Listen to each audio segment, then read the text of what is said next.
So welcome back everyone to the third week of the 4 weeks of fall with At Home with Zane Fall Fallbacks.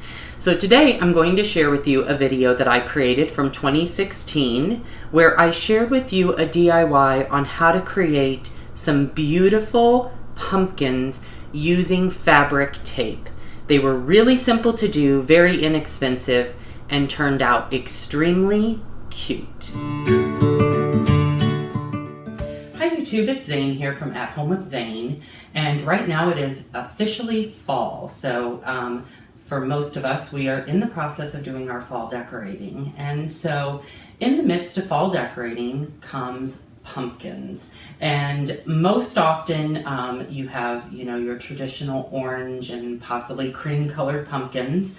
But nowadays we find ourselves painting pumpkins, glittering pumpkins. And so today's DIY is a really unique and beautiful alternative to the traditional orange pumpkin, but also it's unique because it isn't a painted pumpkin.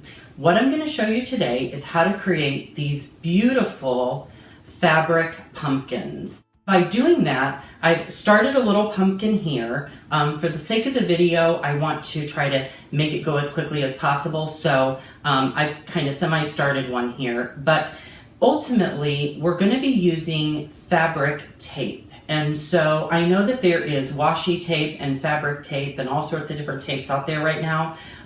For this DIY, you definitely want to use fabric tape.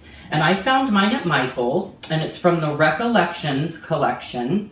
And you get 3 different styles of tape. They're patterns, and they're typically in a theme. So the theme that I chose was this beautiful navy and cream floral pattern. And then I also have a navy and cream and sort of pinkish color there. And the one that we're going to create today is a navy and white polka dot. And so they typically come in a theme, and there's a package of 3. Each yard is 3 yards, and it takes about 20 strips to do the pumpkin that we're going to do here today. So let's get started. I've already, for the sake of the video, I have cut my pieces. So I'm going to try to make this go as quickly as possible. But the end result is absolutely beautiful. So fabric tape is amazing to work with.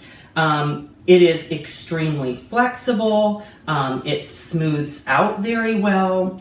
And so all you want to do is take your tape and tear the brown backing off, which is probably, aside from cutting the strips, the most time-consuming part. And then you just simply want to start putting your tape on your pumpkin. Now, what I did is initially I started out by doing sections that were wider.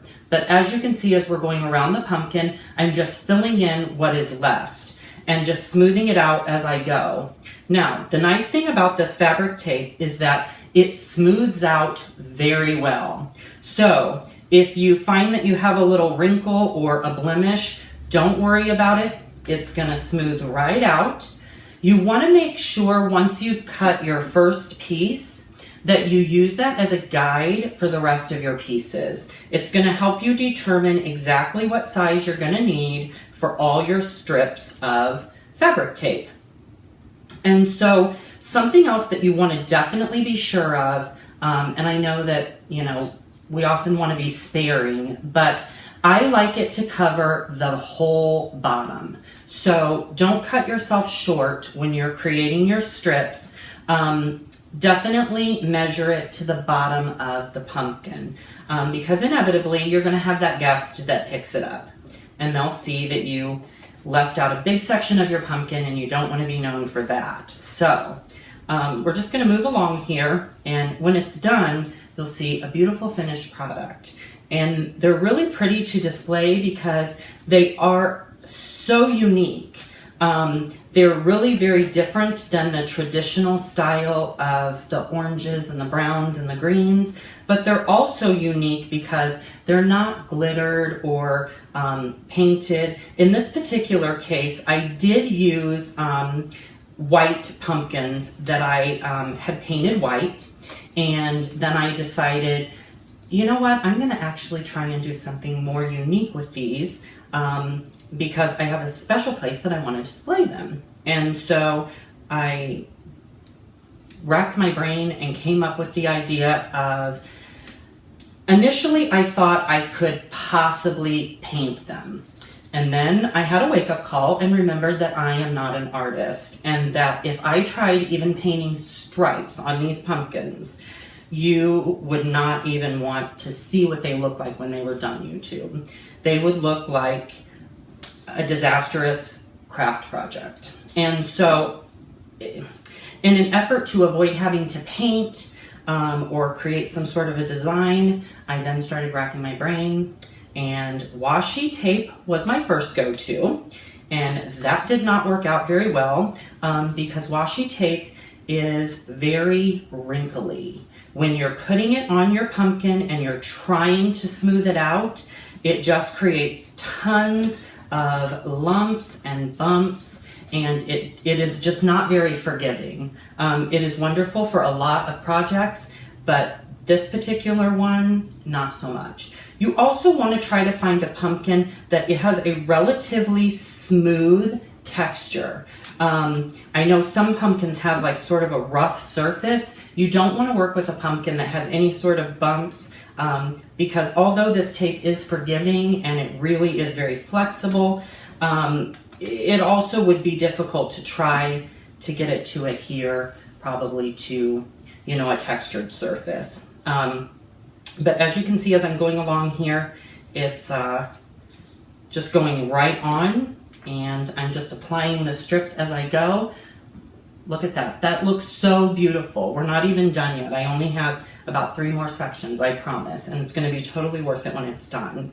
These are so unique, and I am also not a seamstress, so to try to think of sewing a pumpkin, which was my other idea, and then I realized again I had a wake-up call, you can't sew. So I said I'm just gonna have to take all of this to the drawing board. So once you have your whole pumpkin covered, any areas that you may see that you need to push down or recover, you just simply want to take your tape and go back over that section again, cut yourself a little piece. This tape is so wonderful because if you're using a pattern like I am, which I'm using here, the polka dots, if you're using a pattern, it's going to blend right in no matter what you do, no matter how you place it, so there really is no right or wrong way. So